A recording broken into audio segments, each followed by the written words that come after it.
Welcome. It's the Matic. It's the illest bird in the land.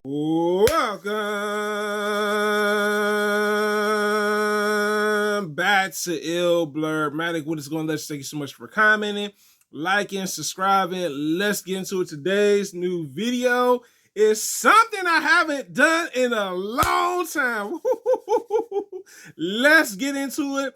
Ahoska episode 1 review, Master and Apprentice. So, first off, what I like about this episode, we are introduced to the villains right off the bat. All right. I love that we see the villains. They're very deceptive. I like how cunning, how deceptive they are. We are introduced to 2 Civ villains. Pretty much this general is on this spacecraft, and he said, hey, these look like Jedi. They look like legit Jedi. But he is sadly mistaken. Once they enter the ship, things turn for the worse.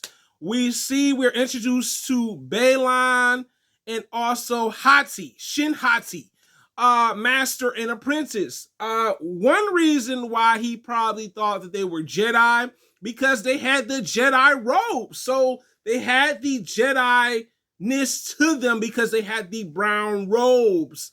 They had the Jedi apparel. That's the best way to describe it, right?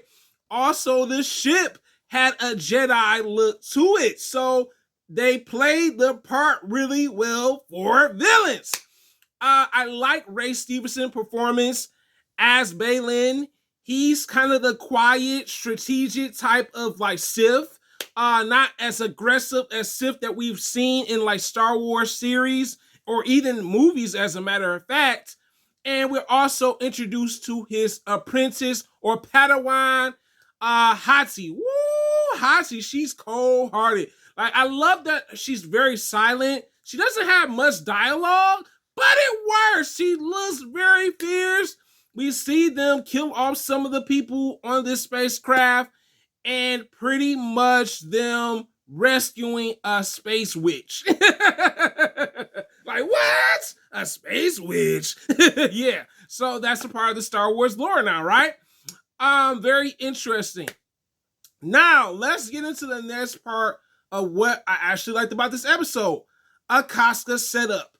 So this is kind of a bit of a slow burn of the episode. Yes, we got some action at the beginning with the Civ, but we see Ahoska on this planet.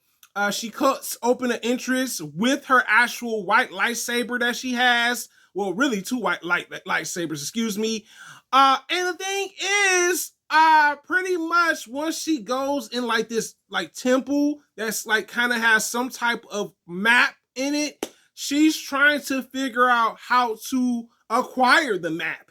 So we see like these like symbols of like a civilization that was once there. To me, this part of the episode had like an Indiana Jones feel to it. On top of that, this show also has a detective side to it, like a sci-fi detective. But it works. Shockingly, it works in a weird way. And I love that we see Ahoska pretty much get the map, but the problem is the map is guarded by droids. And we see Ahoska take out her white lightsabers and take out all these droids, but one of them has a self-destruction malfunction where he's like, hey, I'm gonna blow up this whole entire place because you took this map from this place. And pretty much Ahoska escapes with her actual Jedi droid, which is voiced by David Tennant. David Tennant does a phenomenal job with voice acting. Like, I like him as an actor, but I was like, yo, he sounds like a legit droid.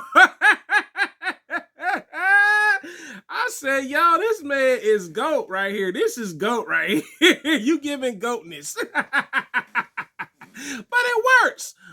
We see their relationship. He's kind of like trying to get Ahoska, to be more like a Jedi And this thing is, we see that it's going to be another problem with this episode, and I don't want to say too much about it, but just stay tuned, guys. I like the setup. The setup for this episode has the structure that I like about it. Now, let's get into what's gonna happen next. We see Ahsoka pretty much going to where this spaceship was destroyed to find out who were these so-called Jedi that were actually Sith.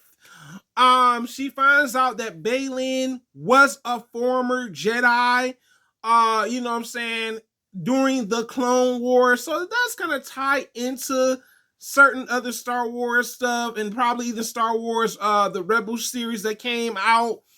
And we see that her droid, which is voiced by David Tennant, droid, he could not decipher the map to open it up. But also we see that Baylan and Hati recover the witch, and the witch is the one that sends them on a mission to look for Ahsoka's former apprentice. Now, let's get into the next part of this episode. What I like about this part of the episode, we are introduced to Ren. Ren is part Mandalorian, part Jedi, and she's kind of a rebel, kind of reckless, irresponsible, and we can see that pretty much she doesn't really have the best relationship with Ahsoka, and we see why. Ahsoka confessed to Hera, which is one of the other female characters that's introduced to the show, as well. And Hera is the reason why Ahsoka went to the planet where Ren was, right? And Ren is the one that deciphers the map, meaning that she's the one to unlock the map. And her main reason for it is to find Ezra. So is Ahsoka's reason as well. But that came with a price.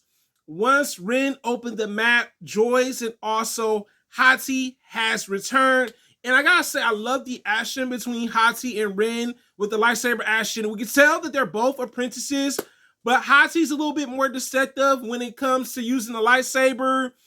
And we see Ahsoka try to come to her student's aid, but also we see that they have a broken relationship because Ahsoka walked away from Anakin during Clone Wars, and pretty much the same thing happened with her. She walked away from her own student. So there's some trauma buildup in this episode, and maybe why this relationship kind of fell apart.